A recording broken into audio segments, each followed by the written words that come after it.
le monde et bienvenue dans cette nouvelle vidéo, j'espère que vous allez bien. Vous l'avez vu dans le titre, aujourd'hui on va parler marquage textile. Principalement, je vais vous parler de toutes ces méthodes qui existent sur le marché pour marquer vos vêtements et pour les personnaliser. On va parler marquage en général. Le côté pro, pour moi, c'est vraiment les grandes entreprises, les grosses machines, les gros budgets. Ensuite, on va parler small business. Donc pour moi, ce sont les petits small business de personnalisation à la maison et le particulier. Le but de cette vidéo, c'est de vous montrer un petit peu ce qu'il existe sur le marché en règle générale et ce qu'il est possible ou non de faire à titre perso, à titre small business et à titre professionnel. J'espère que la vidéo vous plaira. J'ai déjà fait ce type de format il y a 3 mois sur la sublimation et visiblement ça vous avait bien plu. Étant du métier, je me suis dit que ça serait bien de vous partager mon expérience et mes connaissances dans ce domaine. En termes de technique, je vais pas forcément rentrer dans le vif du sujet de chacune, mais plutôt vous expliquer un petit peu le procédé de chacune, les côtés positifs et les côtés négatifs. Et si toutefois vous avez un des marquages en règle générale qui vous intéresse, n'hésitez pas à me le mettre en commentaire et je vous ferai une vidéo plus poussée sur ce type de marquage. Je pense que c'est bien comme ça. En termes de marquage, je vais vous les lister ici. On a le plus ancien qui est la sérigraphie. Ensuite, on a quelque chose qui s'y rapproche de très près puisque c'est le transfert sérigraphique. Ensuite, nous avons tout ce qui est sublimation. Ensuite, il y a le flocage qui est soit le monocouleur qu'on utilise avec un plotter de découpe, soit l'impression numérique. Ensuite, on aura la DTF et on aura la DTG. Déjà, dans tout ça, ça laisse une bonne petite fourchette. Donc on va commencer par le premier qui est la sérigraphie. La sérigraphie est une méthode d'impression directe textile. Donc elle permet de déposer directement la couleur sur le vêtement à travers un écran. Ce qui veut dire que cette technique nécessite un écran par couleur. L'écran sérigraphie se fabrique, certaines entreprises réalisent eux-mêmes leur écran sérigraphie, d'autres vont faire appel à d'autres boîtes pour créer leur écran. On va prendre l'exemple de mes graves. Vous voyez, mes graves, il est en une seule couleur. Donc là, j'aurais besoin d'un écran avec le pochoir de mes graves. Mais une fois que mon écran, il est utilisé et que l'encre est mis dessus, si ça sèche, on va pouvoir le renettoyer, mais ça ne sera pas utilisable indéfiniment. Et si jamais je souhaite mettre plusieurs couleurs sur mon motif, eh bien je serai obligée de faire un écran par couleur. Donc c'est pas forcément très rentable pour une entreprise en petite série, mais c'est très rentable en grande série. Le point numéro 1 de cette technique de marquage, c'est que c'est hyper durable dans le temps. Lavage, ça bouge quasiment pas. Mais malheureusement, il y a des contraintes, énormément de contraintes déjà par rapport à la machine en elle-même. Alors ça dépend encore une fois si vous faites des grosses séries ou des moins grosses séries. Certains le font de chez eux, mais ça nécessite des peintures, ça sent pas très bon. Alors c'est pas des peintures, c'est des encres, mais c'est assez épais comme une peinture, ça sent pas très bon. Il faut nettoyer les écrans, il faut faire les écrans, il faut le tourniquet, etc. Donc c'est quand même pas quelque chose de... c'est très salissant.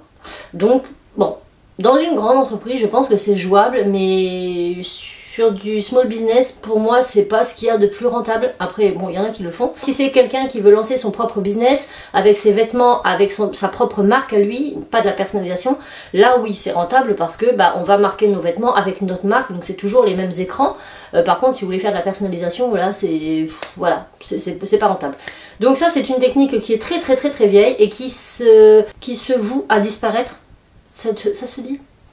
Vous l'aurez compris parce que voilà, c'est quand même pas mal de contraintes, même si en soi c'est une technique qui est très durable dans le temps. Par contre, un point faible de cette technique, c'est que vous ne pourrez pas reproduire une photo par exemple. Ça sera toujours quelque chose de très dessiné, de très caricatural. Je sais pas si vous voyez ce que je veux dire, mais une photo, c'est impossible. Voilà, ça sera pas un rendu photo comme on peut le voir sur une impression par exemple. Donc pareil, en termes de logo, je trouve qu'on est quand même très restreint par rapport à ce qui se fait à l'heure d'aujourd'hui. Ensuite, nous allons avoir le transfert sérigraphique. Alors ça, c'est pas forcément très connu dans le grand public, le petit public et sur les business, mais c'est quelque chose d'assez répandu en tout cas dans les grandes entreprises. C'est une technique qui nécessite d'imprimer sur des feuilles spécifiques. Je vais parler avec un langage que tout le monde comprend. Donc on imprime sur un film spécifique, mais on imprime avec des encres sérigraphiques. Donc la durabilité est très bien. Par contre, ça ne se met pas directement sur le vêtement, comme avec l'écran sérigraphie, hop, comme ça, où on racle. Là, on va imprimer sur un film, et c'est ce film qu'on va transférer à chaud sur notre vêtement. L'avantage qu'on a, c'est qu'il n'y a pas d'échenillage, c'est qu'on peut peler à chaud ou à froid en fonction du film que l'on prend. En termes de couleurs, on est illimité, c'est une impression, donc on peut faire de la photo, on peut faire tout ça, donc ça c'est très très bien. Autre avantage, c'est qu'on peut l'utiliser sur différents types de textiles, le coton, le polyester, le nylon, donc ça c'est très très bien aussi, et même pour des textiles sublimables. Alors je vous parle comme ça, pour vous c'est peut-être pas très clair, il existe des vestes par exemple, la veste soft shell, regardez sur internet à quoi ça ressemble, je vous mets une photo ici, c'est une veste qui est imperméable et qui tient très très chaud, donc pour des ouvriers en extérieur c'est la veste idéale, c'est pas très épais, c'est assez fin, enfin c'est pas très encombrant, c'est pas très lourd, mais c'est très très chaud, ça tient très très chaud, c'est imperméable et tout. Le problème de ces vestes là, c'est qu'elles sont sublimées. Donc si vous n'utilisez pas un transfert spécifique, vous avez des remontées de couleurs. Et c'est très très violent parce que votre logo devient tacheté noir, on dirait qu'il y a du moisi dessus, c'est pas beau du tout. Et ce phénomène peut arriver entre 24 heures après la pause jusqu'à 4 semaines après. Donc c'est quelque chose qui peut remonter, la remontée de couleur peut se faire sur le temps. Ce qui est très compliqué lorsqu'on vend du vêtement parce qu'on va pas le voir sur le coup, mais le client peut recevoir quelque chose qui remonte à la longue. D'où la nécessité d'utiliser des matières spécifiques pour ce genre de vêtements. Et avec le transfert sérigraphique, on peut avoir une possibilité de poser ça là-dessus. Donc je trouve que le transfert sérigraphique c'est bien. Par contre, en termes de création de ces transferts sérigraphiques, c'est une chaîne qui est très très longue aussi. On passe par une imprimante pour imprimer le film, on passe par une autre imprimante pour imprimer l'écran de sérigraphie. Ensuite, on va venir mettre cette feuille imprimée sous un écran sérigraphie. On vient poser l'écran, on met de la colle, on passe sous une autre machine, on met de la poudre, on passe dans un four. Vous voyez, la chaîne est énorme, donc c'est bien, mais en termes de fabrication, c'est quand même assez long. Voilà, donc pareil, c'est quelque chose qu'on va faire en grande série, mais pour 2 machins, ça ne sert à rien, c'est pas rentable du tout pour l'entreprise. Voilà, donc à savoir. Maintenant, en termes de particulier et small business, j'ai un doute quand même parce que avoir toutes ces machines chez soi, c'est quand même assez compliqué. Je ne pense pas qu'on puisse, à moins d'avoir un très grand local, faire ça de chez nous. En tout cas, ça me paraît très compliqué. Pour l'avoir vu, voilà. Ensuite, on a la sublimation, donc là je vous fais pas un détail dessus, je vous ai fait une vidéo dédiée, je vous invite à aller la regarder. Ensuite on aura le flocage. Alors flocage pour moi c'est le flex. Voilà, flex imprimable, flex mono, c'est du flex.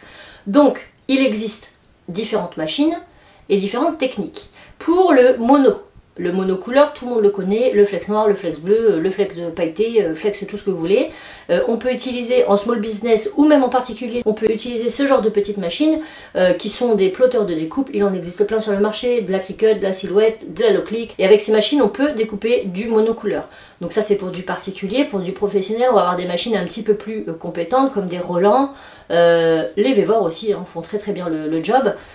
Avec ça, on peut découper du mono. Le mono couleur, une fois découpé en mode miroir, on vient le transférer à chaud sur le vêtement et on a ce genre de rendu. Ensuite, on a le flex imprimable. Je trouve qu'on a plus facilement accès à du flex imprimable en tant que professionnel avec des quantités beaucoup plus grandes. Voilà, il faut mettre le prix. Un rouleau, ça peut coûter jusqu'à 150-250 € un rouleau. Le flex est de très bonne qualité. Il existe différents types de flex imprimables.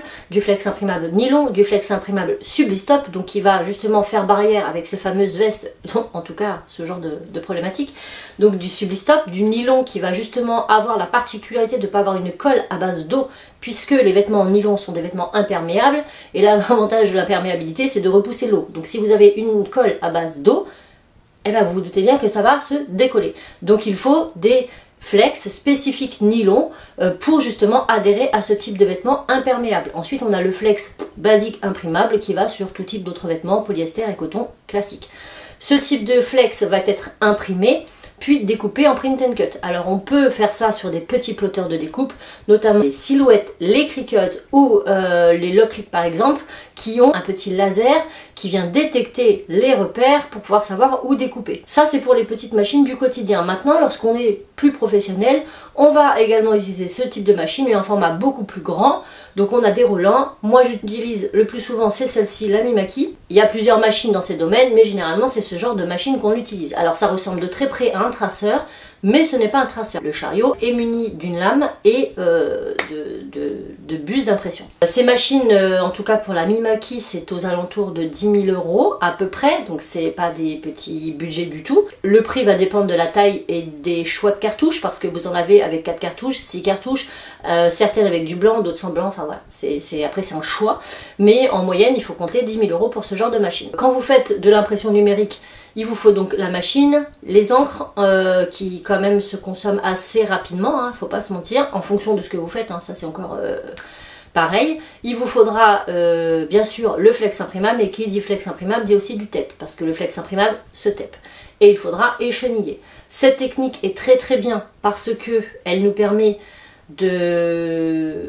d'imprimer sur beaucoup de supports. Par contre, elle a également ses limites, puisque si vous avez un logo avec une baseline très très fine, vous serez obligé de faire un liseré autour, parce que sinon la machine ne sera pas en capacité de découper quelque chose d'aussi fin, ce qui n'est pas le cas pour du flex ou monocouleur, parce que monocouleur, vous avez des flex spécial finesse qui sont faits justement pour le détail, et ces machines sont uniquement faites pour découper.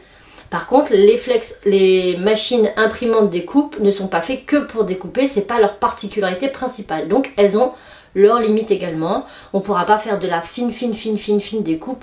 Et puis entre nous soit dit, plus c'est fin, moins il y a de colle au dos, et moins il y a de colle au dos, moins ça tient. Donc que ce soit pour du mono ou pour de l'imprimable, à partir du moment où c'est du transfert à chaud, il faut de la colle, peu importe la colle à l'arrière, et moins vous avez de surface où il y a de la colle, moins ça collera. Le flex imprimable est très très bien, mais pour de la grosse série, c'est très très long à écheniller, et quand vous voulez faire de la rentabilité, c'est pas ce qui est plus rentable. Mais c'est quand même bien d'en avoir. Ensuite, nous allons avoir la DTG qui est l'impression directe textile. Voilà, ce sont des imprimantes que l'on peut d'ailleurs avoir aussi bien pour du small business que pour du professionnel.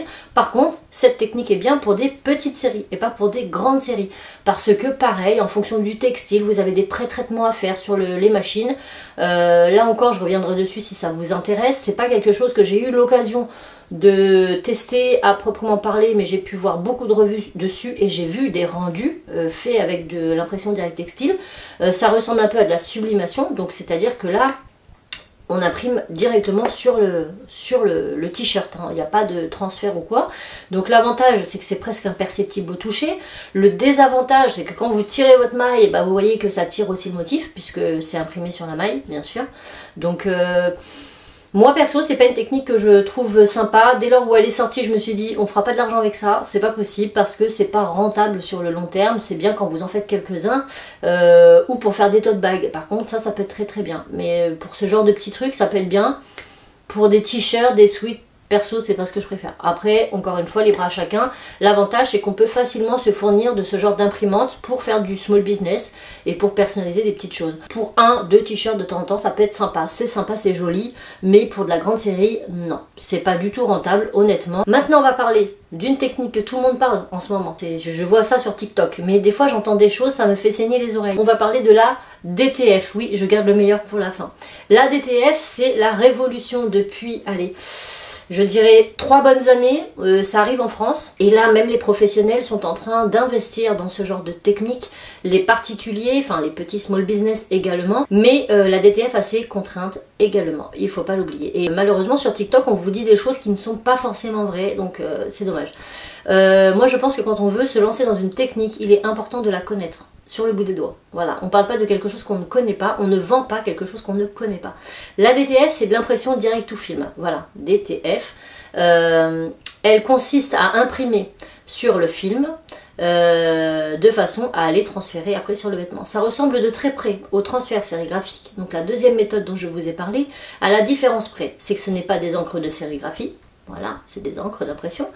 Et l'autre différence, c'est que en termes de machine, on n'a pas besoin de tout un attirail, mais uniquement d'une imprimante, d'un four et d'un extracteur si vous n'avez pas d'extracteur de fumée, parce que c'est quand même nocif. À l'heure d'aujourd'hui, vous avez des petites imprimantes DTF qui impriment en A3 je crois, donc ça c'est pas mal, mais il y a quand même une extraction, il faut pas rêver, hein, et vous avez des mini fours. Donc ça c'est possible en small business. Je vous mets ici quelques photos d'une petite imprimante et d'un petit four. Donc ça c'est pour faire chez vous en tant que petit small business. Si vous voulez faire votre propre marque, si vous voulez personnaliser 2-3 trucs, c'est possible. Après il existe les plus grandes machines comme celle-ci, et là il vous faudra un grand four et un extracteur. Il vous faut une très grande pièce parce que c'est quelque chose de très très grand. La DTF elle est très bien, il n'y a pas d'échenillage, c'est assez rapide. On peut faire en grande série, on peut le mettre sur une bonne partie de textile, mais pas sur tous. Et c'est là où c'est problématique. C'est-à-dire que sur du nylon et sur du subli, enfin quelque chose de sublimable, ça n'est pas recommandé. Pour ce genre de vêtements, on sera toujours obligé d'utiliser de l'impression numérique. Ça, les gens oublient de le dire, parce que quand on va sur TikTok, les petites jeunes là qui commencent la DTF et qui vendent leur DTF, on peut faire ça sur tout. Non, on peut pas faire ça sur tout, c'est pas vrai. Il y a des contraintes, il y a des limites. Voilà, ça se pèle à froid, en tout cas pour le moment, donc il faut attendre que le vêtement refroidisse pour pouvoir le peler. Donc encore une fois, si vous faites de la grande série, il faut y penser. Autre chose qui est quand même intéressante à savoir, c'est sur ce genre de technique, DTF et transfert sérigraphique, c'est posé sur un film. Mais ce film n'est pas autocollant. Quand vous faites beaucoup de séries, je peux vous jurer que quand le film n'est pas autocollant, c'est très galère. Donc la DTF, c'est la révolution. J'en suis convaincue depuis maintenant bien des années. Et j'étais même étonnée que ça commence seulement maintenant en France à faire parler d'elle. Mais c'est une technique encore qui, à l'heure d'aujourd'hui, n'a pas non plus 20 ans de recul. On a quand même des petites contraintes et ça, faut pas le négliger. Écoutez, j'ai fait le tour de tous ces marquages. J'espère que ma vidéo n'aura pas été trop brouillon. Toutes ces techniques sont utilisables par les grands professionnels, certaines par les small business et peu pour les particuliers. Pour les particuliers, je dirais la sublimation et le flex en monocouleur. Pour les small business, je dirais la DTF, la sublimation, l'impression numérique, puisqu'on peut faire du print and cut avec des petites machines, des choses comme ça. Et aussi la DTG. Et pour les plus grands, je dirais la sérigraphie, le transfert sérigraphique, enfin tout. Même si la sérigraphie, certains petits small business l'utilisent, mais encore une fois, ça dépend de ce que vous voulez faire. Si c'est pour votre propre marque et vous allez toujours faire votre modèle en série, oui. Maintenant, si c'est du cas par cas pour chaque, c'est pas du tout la peine de passer par là. Voilà. Et on n'a pas parlé de la broderie. Je viens de voir ça. Bon, c'est pas du marquage. Enfin, si, c'est une technique de marquage, mais c'est encore différent. On en reparlera peut-être un jour, si vous voulez. Mais là, je parlais vraiment des techniques hors fil. Voilà, encre. Donc j'espère que cette vidéo vous aura plu. Je me suis dit qu'un petit moment de blabla en ce dimanche pourrait potentiellement vous plaire. Je ne sais pas du tout si cette vidéo intéressera beaucoup de personnes, mais je pense qu'elle pourra en intéresser quelques-uns et c'est toujours mieux que rien. En tout cas, je trouve que quand on veut se lancer dans le marquage textile, que ce soit en small business ou lancer sa boîte, il est quand même très important de savoir comment ça fonctionne. Voilà, et quelle technique peut potentiellement exister. Donc j'espère que la vidéo vous aura plu, je vous fais plein de bisous et je vous dis à très bientôt dans une nouvelle vidéo. Ciao!